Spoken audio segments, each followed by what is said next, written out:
La radio HD FM. La voix des communautés au cœur de l'action humanitaire, la voix des humanitaires au service des communautés. C'est l'heure de votre journal en français.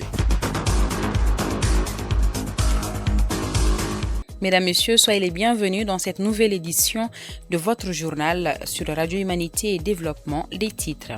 Gao, des familles vulnérables bénéficient de la sécurisation foncière grâce à l'ONG AMSOD. Fin de mission du représentant de l'UNICEF, le Premier ministre salue la coopération en faveur des enfants. Et à présent, le développement de ces titres. La radio HD FM. Après une année d'action en faveur des ménages vulnérables, l'ONG AMSOD a procédé en ce début janvier 2026 à Gao à la sécurisation foncière de plusieurs familles vivant sur des sites d'accueil. Cette initiative qui comprend l'attribution des parcelles et de documents fonciers officiels vise à renforcer la stabilité des bénéficiaires, prévenir les expulsions et réduire les conflits liés à l'accès à la terre. L'opération s'inscrit dans un programme plus large de protection, d'accès aux services essentiels et de renforcement de la résilience des réfugiés, des personnes déplacées internes et des communautés hôtes avec l'appui du système des Nations Unies. Un reportage de notre correspondant Souleymane Sagara depuis Gao. Après une année d'assistance en faveur des communautés vulnérables, l'ONG AMSOD a procédé le jeudi 8 janvier 2026 à la remise de terrains et des documents fonciers sécurisés à 23 familles vulnérables des sites de Congo-Gabon et Wallet-Youssouf dans le cercle de Gao. Cette initiative vise à renforcer la sécurité foncière des ménages vulnérables et à les protéger contre les conflits liés à la terre. Soumaguel Maïga, chef de projet à AMSOD. Dans la région de Gao, à travers nos échanges avec les bénéficiaires, les autorités, on avait ciblé la zone de Wallet-Youssouf dans la commune de Nchawaj pour trouver des parcelles au profit de nos bénéficiaires. Suite aux échanges fructueux avec les autorités, 23 personnes bénéficiaires des fonds de l'assistance du projet ont pu accéder à des terrains, à des parcelles sur le site de Wallet-Youssouf. Donc ce matin, nous avons procédé à la remise officielle des attestations de propriété devant les autorités, devant le partenaire de mise en œuvre, l'UNHCR, et devant les partenaires d'exécution aussi qui sont AMSA et Stop Sahel. Au nom de l'ensemble des bénéficiaires, le chef du site de Congo-Gabon, Idrissa Aggodakaka, a exprimé sa gratitude à l'ONG AMSOD et à ses partenaires pour cette initiative qu'il considère comme une garantie pour l'avenir des communautés. Aujourd'hui, mon sentiment, c'est un sentiment de joie parce que c'est une première pour moi. D'être assisté, qu'on assiste des vulnérables, des PDI, des réfugiés en parcelles d'habitation. Et sanctionné aussi par des documents sécurisés. Les documents sécurisés, vraiment c'est un sentiment de joie qui m'anime aujourd'hui. Le remerciement que j'ai à l'endroit des partenaires, surtout les partenaires financiers techniques. Et à l'occurrence aussi, les partenaires qui a exécuté les travaux sur les différents sites, qui est AMSOD. Donc, vraiment, un grand merci à AMSOD. Un grand merci à la conjugaison des efforts de tous ces partenaires qui ont abouti à ce jour, qui est un jour salutaire pour les bénéficiaires des parcelles d'habitation. Il faut noter que cette action s'inscrit dans le cadre du projet d'appui à la protection, à l'accès aux services et à la résilience climatique des réfugiés, des personnes déplacées internes et des communautés d'accueil financées par le Haut Commissariat des Nations Unies pour les réfugiés à travers le fonds CERF. Le Premier ministre a accordé une audience au représentant de l'UNICEF au Mali, M. Pierre Ngom, arrivé en fin de mission dans le pays. Cette rencontre a été l'occasion de saluer la qualité de la collaboration entre l'UNICEF et les autorités maliennes en faveur de la protection et du bien-être des enfants.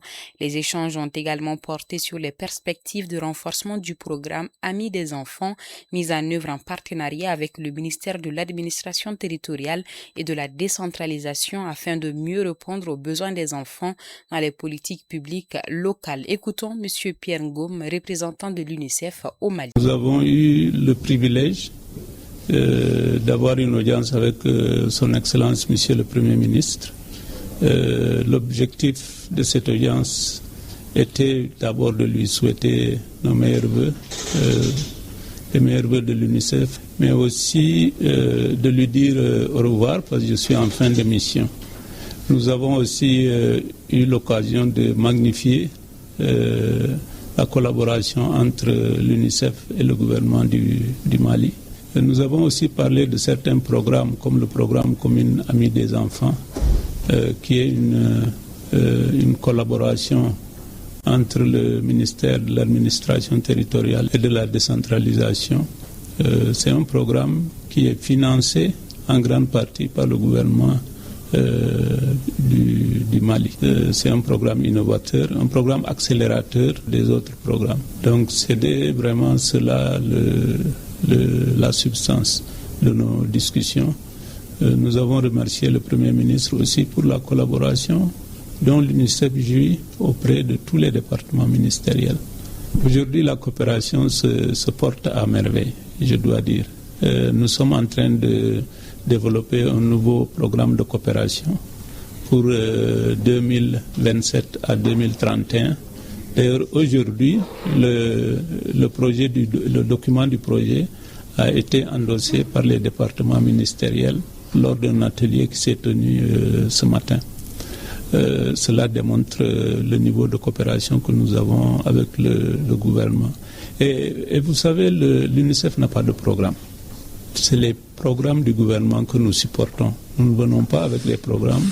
Nous venons et nous demandons au gouvernement est-ce là où on peut supporter.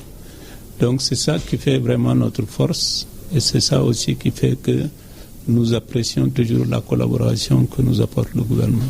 En bref, le représentant de la FAO au Mali, M. Kofi Dominique Kwaku, a effectué une mission de travail dans la région de Gao, au cours de laquelle il a rencontré les autorités régionales et communales, notamment le gouverneur et le maire de la commune urbaine. Ces échanges ont permis de consolider le partenariat entre la FAO et les autorités locales et de réaffirmer l'engagement de l'organisation à soutenir les priorités du gouvernement du Mali en matière de sécurité alimentaire et nutritionnelle, de résilience des communautés et de développement agricole durable.